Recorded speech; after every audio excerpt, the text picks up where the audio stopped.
Bueno, mi nombre es Rafael Mendoza Morales. Voy a hablar acerca del tema de plastificantes y quiero comenzar partiendo de unas definiciones de lo que es un plastificante. Eh, Voy a permitirme leer dos de estas, partiendo con Sperling, que menciona: los plastificantes son pequeñas moléculas que se agregan para ablandar un polímero al reducir su temperatura de transición vítrea o reducir su cristalinidad o temperatura de fusión. De Brown, los plastificantes son sustancias que se agregan a los polímeros para mejorar su suavidad, estirabilidad y procesabilidad.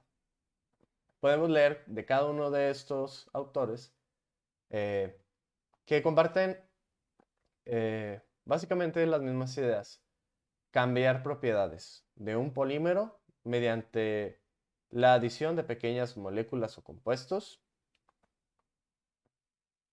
y simplemente es eso. Ablanda, suaviza, flexible, procesabilidad, estirabilidad, como se quiera llamar. Básicamente, en la imaginación de cada uno vemos el mismo efecto. Y bueno, Sperling es el que menciona la temperatura de transición vítrea, pero esta está ligada al fenómeno de los cambios en las propiedades. La UPAC, por otra parte, adopta una definición en la que menciona una sustancia o material incorporado. El plastificante es una sustancia o material incorporado en un material, entre paréntesis, generalmente un plástico o elastómero, para aumentar su flexibilidad y procesabilidad o trabajabilidad, como quieran llamarle. A mí me llama la atención como tengo subrayado en todos los cuatro autores que mencionan que la adición es a un polímero y la UPAC hace referencia a un material. Y es que en el libro de Colsenberg, en ese capítulo que pongo ahí, mencionan cómo los plastificantes son utilizados en otros materiales, como el concreto. Pero hablar acerca de ese fenómeno sería muy extenso de mi parte y no podría abarcarlo. Pero sí les recomiendo eh, que lo lean. Está interesante, es relativamente corto de leer y, y deja cuestionamiento a cada uno de pensar: ¿es el plastificante para un polímero o para cualquier otro material? A mí me es muy confuso, entonces no puedo imponer una idea que me parece muy extraña. Bien, lo que sí nos vamos a enfocar a hablar va a ser de los plastificantes de tipo externo.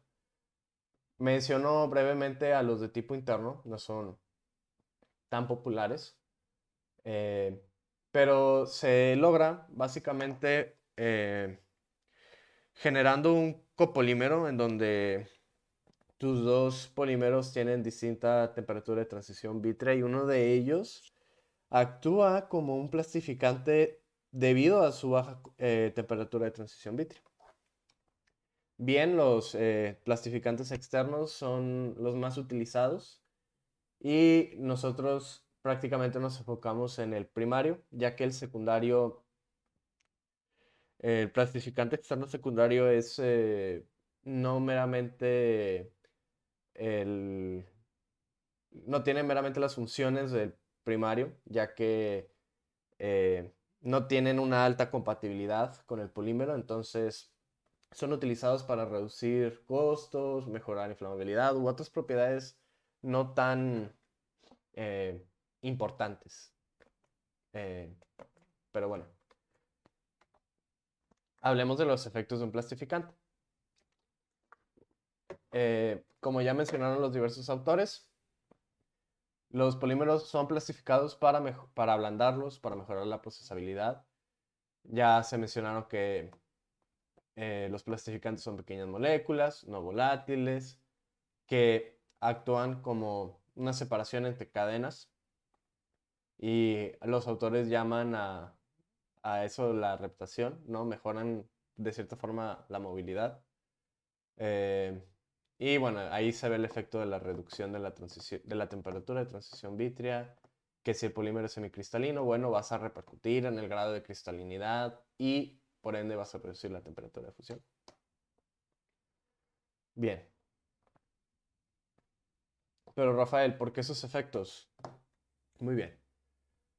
Las moléculas plastificantes, al ser absorbidas, los autores mencionan que gelifican el polímero al insertarse entre las moléculas, y algunos autores mencionan el fenómeno de que hay un incremento en el volumen libre del material. Yo estoy partiendo de, aquí mencionan que se reduce una interacción entre las cadenas de polímero, que también es bien cierto. Y yo creo que es muy bien sabido que reduciendo esa interacción entre cadenas, físicamente se va a observar una reducción en la temperatura de la transición vítrea. Eh, Voy a subir un poco mi volumen porque me preocupa que no se me escuche bien. Eh, las sustancias de bajo peso molecular utilizadas como plastificantes deben ser de alto punto de ebullición, tener una presión de vapor baja y no deben migrar a la superficie del altico moldeado para evitar una fragilización. Posteriormente vamos a hablar acerca de eso. Déjenme picarle aquí. Ok. Algunos ejemplos. Bien, el ejemplo más utilizado a nivel educacional y probablemente también a nivel industrial es el del PVC, el policloruro de vinilo.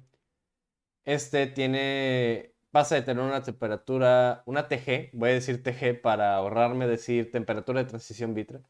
Tiene una TG de 80 grados centígrados a aproximadamente 20 grados centígrados o menos, dependiendo de la cantidad de plastificante utilizado, ¿no?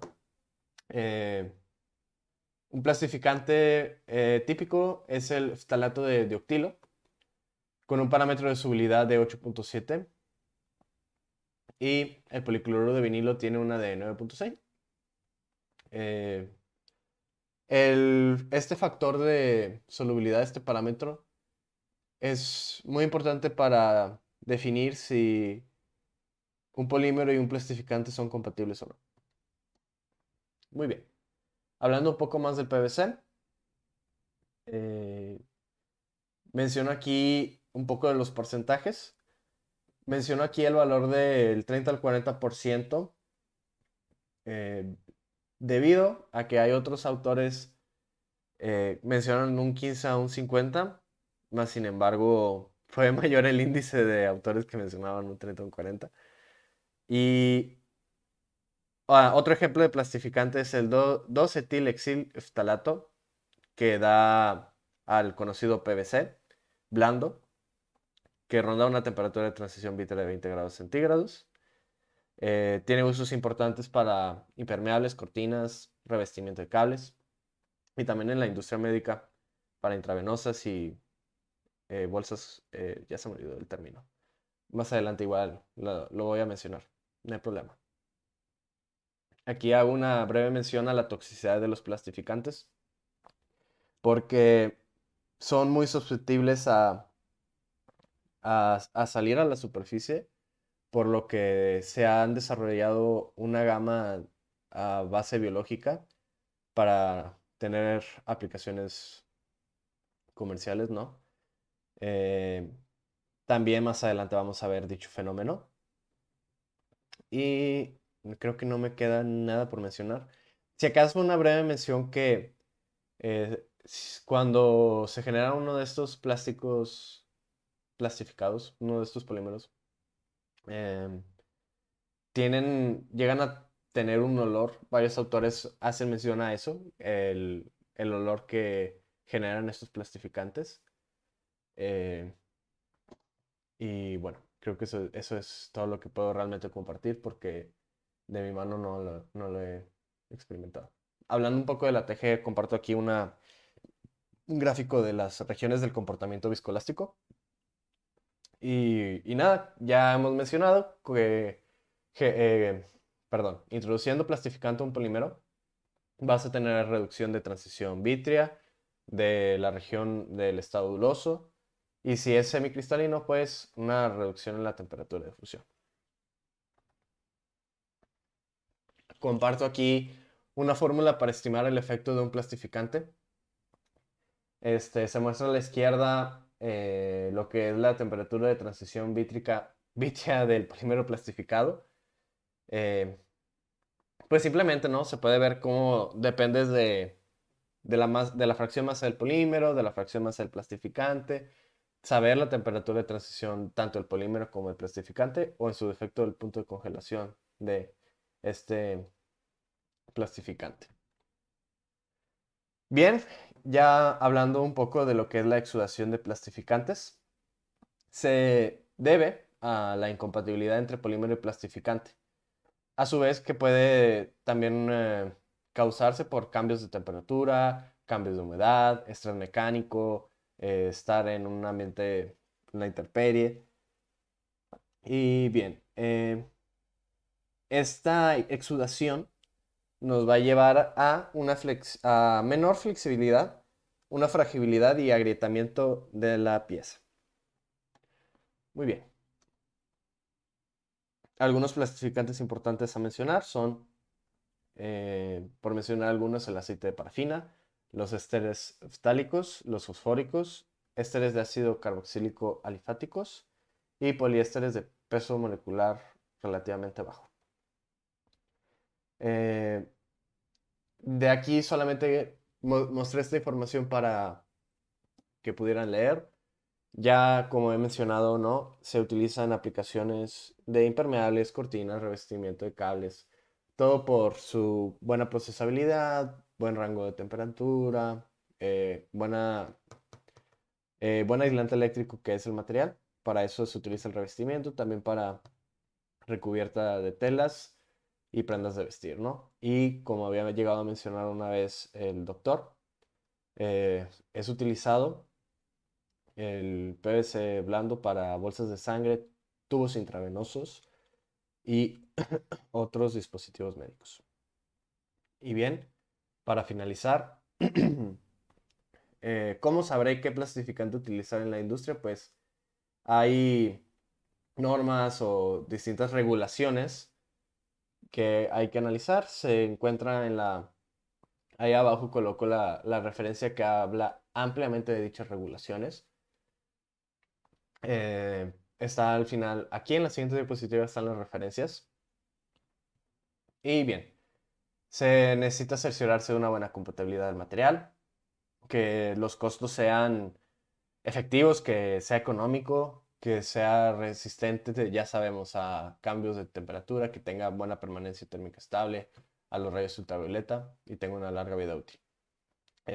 Adjunto una tabla que muestra la compatibilidad, siendo C compatible, P parcialmente compatible e I incompatible.